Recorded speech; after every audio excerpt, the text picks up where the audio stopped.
آٹھ سے پوچھتی ہیں کہ اگر شوہر روزانہ نشہ کر کے گھر آئے اور بیوی کو مارنا شروع کر دے جبکہ اس کا قصور بھی نہ ہو تو ایسے میں بیوی کو کیا کرنا چاہیے؟ کیا ایسے شوہر کی فرما برداری بھی بیوی پر لازم ہوگی؟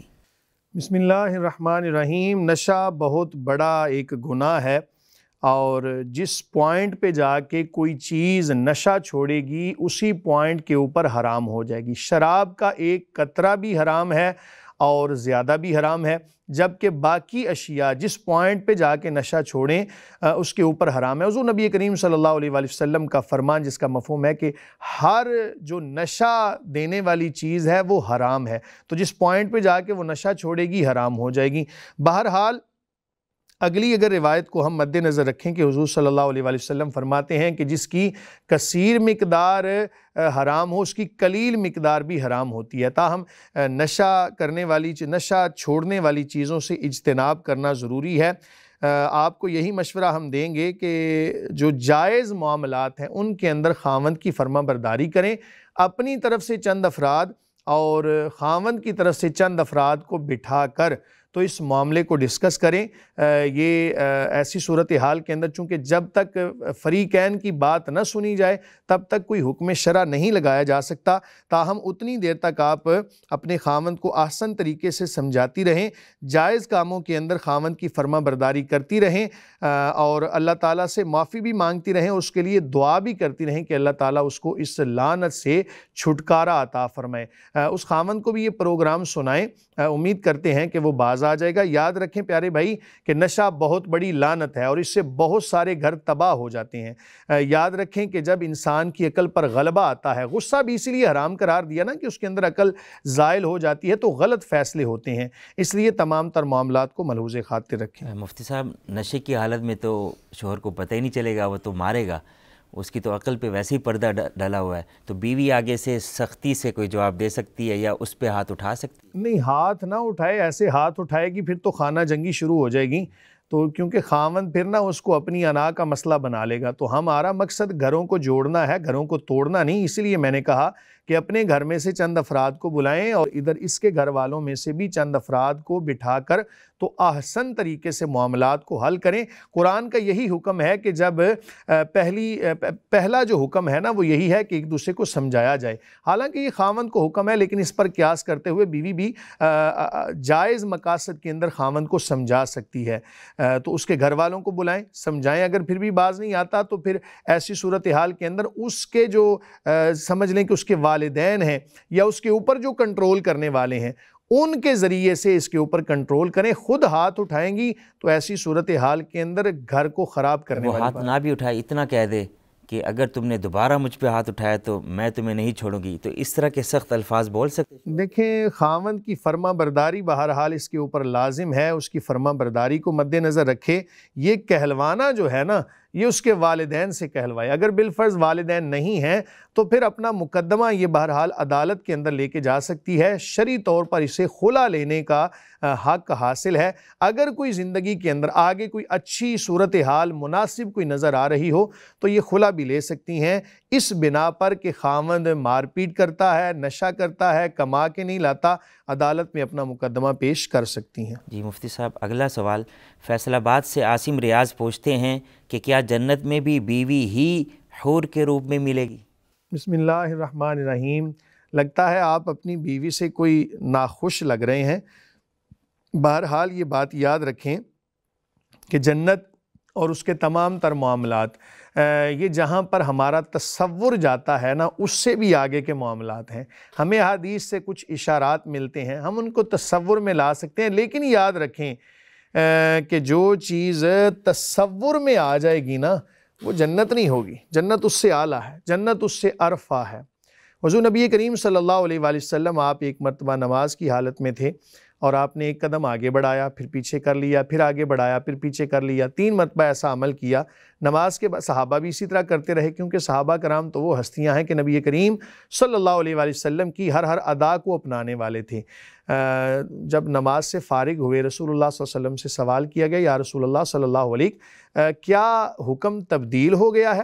تو کریم آقا علیہ الصلوۃ والسلام نے فرمایا کہ نہیں، میرے سامنے نماز کی حالت میں پہلے جنت لائے گی، تو میرا دل چاہا کہ میں وہاں سے ایک خوشہ توڑ کے تمہارے لیے لے آؤں، پھر میں نے ہاتھ پیچھے کر لیا۔ اس کی وجہ یہ ہے کہ جنت کی نعمتیں وہ جناب ابدی ہیں، دنیا فانی ہے، اور ابدی چیز اگر دنیا میں آ جائے، حضور نے فرمایا صلی اللہ علیہ وآلہ وسلم نے کہ اگر میں لے آتا دنیا و ما فیہا کہ تمام لوگوں کے لیے وہ کافی ہوتا، کیونکہ وہ ابدی نعمتیں ہیں، ان کا تعلق دنیا کے ساتھ نہیں ہے۔ تو اس لیے جنت کے بارے میں صرف یہی، پھر نبی کریم صلی اللہ علیہ وسلم نے یہ بھی فرمایا کہ میرے سامنے دوزخ کو لایا گیا تو پھر میں نے ایک قدم پیچھے کر لیا۔ بہرحال اس حدیث کا مطالعہ کر لیجئے گا، یہ صرف آپ کو بطور حوالہ دی ہیں کہ جنت کے اندر جتنی بھی نعمتیں ہیں ان کا صرف تصور ہی کیا جا سکتا ہے۔ بہرحال جو جنت میں جائیں گے ان کی دوبارہ سے تخلیق ہوگی، دوبارہ سے وہ پیدا کیے جائیں گے۔ اگر آپ جناب اپنی بیوی سے ناراض بھی ہیں یا دل کے اندر کوئی کدورت ہے، کوئی نفرت ہے، تو ایسی صورتحال، آپ کو اگر ناپسند بھی ہے بیوی آپ کی، تو بھی اس کی دوبارہ سے تخلیق کی جائے گی، آپ کی بھی دوبارہ سے تخلیق کی جائے گی۔ اگر جنت میں جانے والے کام کیے تو صرف اس خوش فہمی میں رہنا کہ ہم جنت میں چلے جائیں گے، یہ بھی کوئی اچھی بات نہیں ہے۔ کام ایسے کریں نا، ہم نے اگر ڈاکٹر بننا ہو تو 20 سال محنت کرتے ہیں، تو اللہ تعالیٰ کی جنت کو حاصل کرنے کے لیے کتنی محنت کی ہے، کسی کونے میں بیٹھ کے سوچئے گا۔ بہرحال اس کو دوبارہ پیدا کیا جائے گا جناب، اور اس کو تمام حوروں سے زیادہ حسن و جمال عطا کیا جائے گا۔ ایک حدیث میں آتا ہے کہ ہر جنتی کو 2 بیویاں عطا کی جائیں گی۔ اب ان کی حیت و شکل کیا ہوگی، صرف اتنا تو بتایا جاتا ہے کہ جناب ان کا جو جسم اللہ تعالیٰ پیدا فرمائے گا وہ ایسا ہوگا کہ ان کی پنڈلیاں جو ہیں وہ بھی نظر آ رہی ہوں گی، اور بڑے آسن طریقے سے۔ بہرحال مزید احادیث کا مطالعہ کیجئے۔ لب لباب یہ ہے کہ آپ کو یہی بیوی جناب ملے گی، لیکن اس کے اندر کوئی نفرت کدورت والا معاملہ نہیں ہو، کوئی لڑائی جھگڑا بھی نہیں ہوگا، کوئی فحش بات بھی جنت کے اندر نہیں ہوگی۔ اللہ تعالیٰ ہم سب کو نصیب فرمائے۔ مفتی صاحب یہ سننے میں آیا کہ بیوی حوروں سے بھی زیادہ خوبصورت ہو بالکل جائے گی۔ ایسا ہی ہے، بالکل زیادہ خوبصورت ہوگی، حسن و جمال کے اندر زیادہ ہوگی، کیونکہ دنیا کے اندر اس نے جناب آپ کی خاطر تواضع کی ہے، آپ کی خدمت کی ہے، تو اچھے کام کرنے چاہیے اس امید پر کہ ایک دوسرے کی وجہ سے جنت میں چلے جائیں۔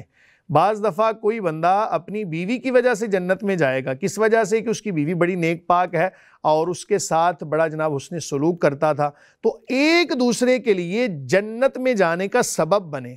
کہیں ایسا نہ ہو کہ ایک دوسرے پر جناب وہ توہم پرستی کرتے ہوئے، ایک دوسرے پر بہتان لگاتے ہوئے کہیں جہنم میں جانے کا سبب نہ بن جائیں۔ گناہ جاریہ کو بھی ہمیشہ یاد رکھا کریں، صرف صدقہ جاریہ کو نہ یاد رکھیں۔ تو اس کا مطلب آپ یہ کہنا چاہ رہے ہیں کہ بیوی اگر شوہر کی خدمت کرے گی تو وہ حور سے بھی زیادہ خوبصورت ہو جائے گی۔ بالکل ایسے ہی، اس کو صلہ اسی چیز کا دیا جائے گا کہ شوہر کی خدمت کر رہی۔